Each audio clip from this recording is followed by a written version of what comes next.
Hello students, you must be familiar with your textbook Flamingo for class 12. Today I shall try to discuss with you, or I shall teach you the very first lesson of this book. The name of the lesson is The Last Lesson, and I also expect you to take notes wherever necessary. I request you to refer to page number 2 and 3 of the last lesson, and I also request you to follow the book. The Last Lesson is authored by Alphonse Daudet. Alphonse Daudet was a French novelist, a short story writer, a playwright, and a poet. He was born on 13th May 1840 in France, Nimes, and he died on 16 December 1897 in Paris. The books written by him are Tartarin of Terezin, Letters from My Windmill, Kings in Exile, etc. The historical background of The Last Lesson is set in the days of Franco-Prussian War, which was fought between 1870 and 1871. The Franco-Prussian War was fought between France and Prussia. The outcome of the war was that Prussia was victorious under the leadership of Bismarck. The then Prussia consisted of Germany, Poland, and parts of Austria, which later got separated into different countries. People of France spoke French, whereas the people of Prussia spoke German.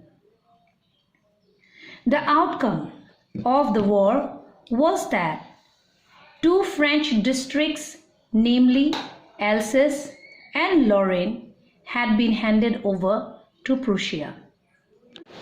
Before I go to the main text, let me tell you about the themes therein. মূল বিষয়বস্তুটোৰ বিষয়ে আমি অকমান জানি ললে ভাল হ'ব. The themes of the last lesson are impact of war on the life of people. War has a great impact on the life of people. It badly affects the life of people. Then, the importance of linguistic identity. Language is indeed a very important tool in the life of human beings. Without language, the identity of the people may be lost. Time and tide waits for none. For every activity there is a proper time, and every activity has to be done in its proper time. Once time is gone, the people may not get a second chance to do the same. Unawareness among people regarding education. Some people consider education not as an important part of life, and they neglect when it is time to educate themselves. And then that unawareness leads to lots of other problems in their future life. The lesson also poses certain questions regarding people's unawareness towards their own language, towards education, and towards their attitude regarding educating their children. The story narrated in the prose piece, The Last Lesson, discloses how a school is affected when the country lost the war and there is a sudden change in the rule of the country, and one's own country goes into the hands of a new country. The impact this had on the teacher, the students, the people, and the overall educational process is revealed through the eyes of a small boy named Franz. As narrated in the text, the boy was in great dread of a scolding from his teacher, as his teacher was about to ask him the rules for participles and he did not know the first word about them. That means he was not at all ready to answer to his teacher. For a moment he thought of running away and spending the day out of doors. The outside world is very beautiful in his eyes, and for a moment he thought to spend the day out of doors, not going to school. A school-going boy like Franz is often motivated by the activities of the outer world. They feel more attracted for outdoor activities rather than the things taught in the school. As narrated by the boy, there were more interesting things taking place in the outside world, like the warmth and brightness of the day, chirping of the birds at the edge of the woods, drilling exercises of the Prussian soldiers in the open field at the back of the sawmill. These were very tempting and more interesting than the rule for participles. However, ultimately he could stop himself or resist himself from all these temptations, and he decides to go to school instead of spending the day out of doors, and he rushes towards school. While crossing the town hall, he noticed in front of the bulletin board a huge crowd of people, and this particular board issues all sorts of bad news for the people of France. He thought, what could be the bad news this time? And he hurried off to school. On his way to school, he was noticed by blacksmith Wachter, who was with his apprentice. Well, here you must know who is an apprentice. An apprentice is a person learning a trade from his skilled master. So blacksmith Wachter notices that Franz was going very fast towards school, and he says to Franz that he need not go to school so fast as there is plenty of time.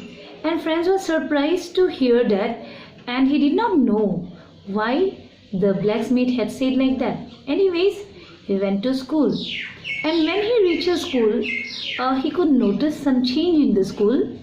The usual school atmosphere was missing. The narrator gives a description of usual school atmosphere and the atmosphere of school on that day. There was a vast difference. On an usual day, there is to be a great bustle, eta hulosthulia poribesh. Noise could be heard out in the street, and different types of noise related to classroom activities like the opening and closing of desks, lessons repeated after the teacher in unison, that means together, all the students together like a chorus. Then the sound of the teacher's ruler rapping on the table. This kind of sounds could be heard from out in the street. But on that day, it was also still as if nothing was in movement, and it was as quiet as Sunday morning. When the author says Sunday morning, he is referring to the Sunday prayer session in church, and also he wants to say maybe that on Sundays there is no student in the class. There is pin drop silence. On that day of the last lesson, the classmates of the boy named Franz were already in their places, and he had to take a chance. Here the author says, counting on the commotion. That means he had to take a chance to get to his place without being observed, without being seen by the teacher. But unfortunately, that day he had to open the door and he had to get into the class before everybody and seen by everyone. He thought the teacher would scold him, But to his surprise, there was a strange behavior on the part of M. Hamel, and he did not scold the boy. He uttered the name of the boy very kindly and asked him to go to his place. For the first time, it is disclosed in the text that the name of the boy was Franz. Here we must learn to use three words correctly: Franz, France, and French. I request you to take a note of that. Franz, it is the name of the boy. France, it is the name of the country. And French, it is the people of France and their language. Now, to check your comprehension, let me ask you some questions. Let's try to solve these questions. When did the Franco-Prussian War take place? Which countries fought the war and what was the result? Which nations were a part of Prussia during the time of Franco-Prussian War? Which French districts passed into Prussian hands? And why was the narrator in great dread of going to school? I hope you will all try to write the answers. Franz was also surprised to see what the teacher wore on that day. That dress was worn by the teacher only on prize days or inspection days. The teacher wore beautiful green coat, frill shirt and little black silk cap, all embroidered. The most surprising thing noticed by Franz was the presence of the village people in the class and occupying the back benches. Among them, the old hosier, the former postmaster, the former mayor, etc. were present. Among them, the old hosier draws our attention with his three-cornered hat and an old primer, that is a book of alphabet, and which is thumbed at the edges. That means that book has been worn out and it's overused, and because of its overuse the edges have worn out. Edges or the borders of the pages have worn out. He held a primer open on his knees and he had great spectacles or looking glasses. Students, now we are following page number 4 and 5.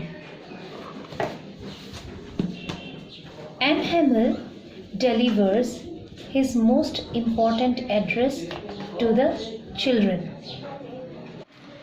His address to the children can be summarized as: it was his last French lesson. There was an order to teach only German in the schools of Alsace and Lorraine. Arrival of a new master the next day, and an appeal to be attentive in his last class. These words were like big thunderclap to Franz. He thought of those people in front of the bulletin board as wretches or as great losers. He starts regretting for not learning his lessons well and wasting his time in fun activities, like seeking for birds' eggs or playing along the river Saar. The books that were his actual friends were so annoying or irritating to him, and he considered them as nuisance. He wasted his time in such a way that now he doesn't even know to write his own language. And he now very badly regrets and realizes that his books are now his old friends. His history books, his books of saints are now old friends, and now he resolves that he would not give up or give them up anymore. Students, please note down a few important words and phrases. Thunderclap. is the loud sound of clapping. Wretches means persons suffering from misfortune. Sliding on the Saar, this means playing activities on the river Saar. Nuisance, this means something that annoys or causes trouble. He wasted his time in such a way that now he doesn't even know how to write his own language. He regrets. And his books on history or on the life history of saints are now old friends. And he doesn't want to give them up anymore. He wants to learn now. And he all of a sudden forgets about the cranky nature or irritating nature of his teacher, M. Hamel, because he came to know that M. Hamel was departing the next day. The very thought of his departure gave him pain, and he started realizing why the people of the village or the villagers are now seated at the back benches.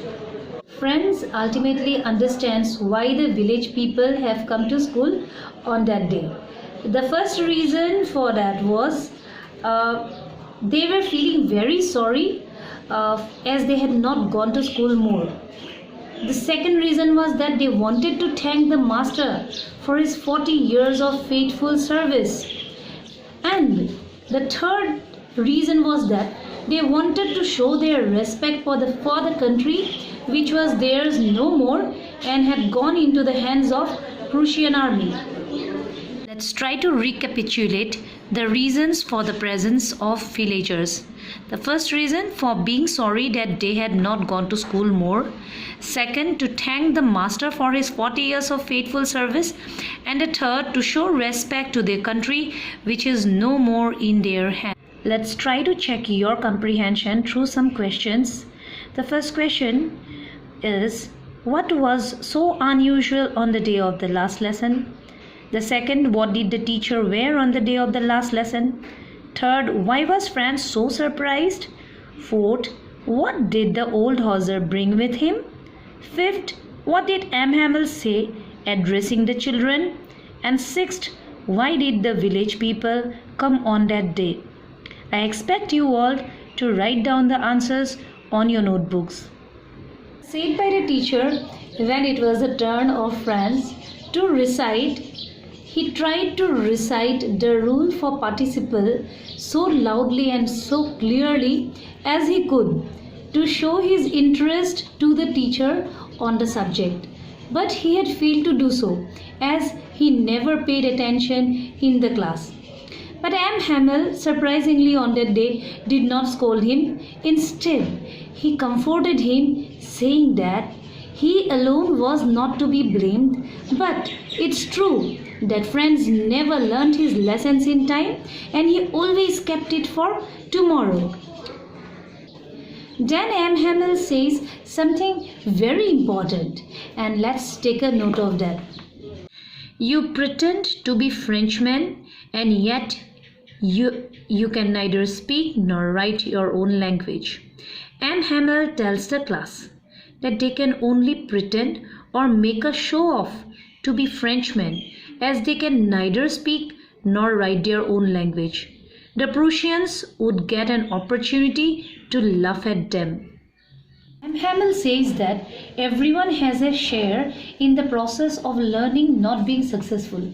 The parents were not anxious or not eager to send their children to school to learn, and instead, stressed on sending them to work on farms and in mills. M. Hamel further said that on several occasions he made the children to water the flowering plants, and he himself had gone for fishing and wasted a lot of time. Then he moves on to say about his own language, and he considers it as the best language in the world. He considers his language as the most beautiful language in the world, the clearest, the most logical, and we must protect and guard the language. And here is an important quote from him regarding one's own language. When the people are enslaved, as long as they hold fast to their language, they have a key to their prison. M. Hamel tells the class to guard their language, as it is the only way to free oneself from the prison of slavery. If a person knows his mother tongue well, no one can enslave him. Language can be used as a tool or as a weapon to fight against domination. In page number 7, we find that M. Hamel reads out the grammar lesson and teaches it with great patience. Franz on that day understands it so well that he realizes that he never listened so carefully before.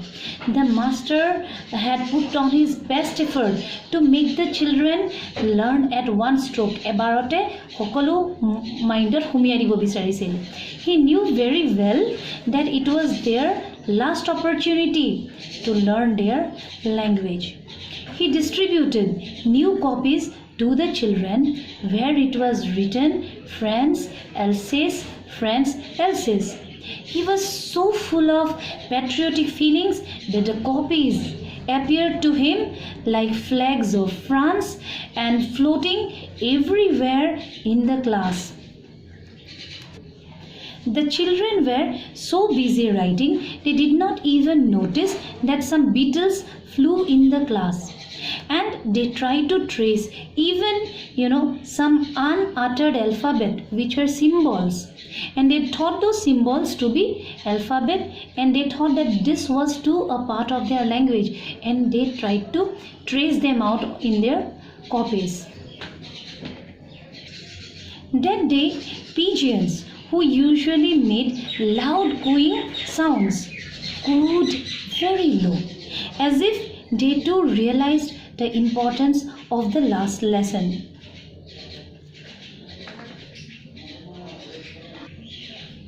M. Hamel started wondering whether the pigeons would also be taught to sing in German. Dear students, let me ask you some more questions.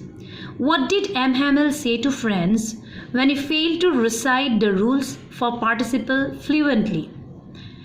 What made M. Hamel say that the people pretend to be Frenchmen? How is the French language in the eyes of M. Hamel? Why, according to M. Hamel, is it necessary to guard one's own language? And were the things taught on the day of last lesson easier to Franz? Why? M. Hamel turns thoughtful. He moves his eyes from one object to another in the class, as if trying to permanently store their pictures in his mind.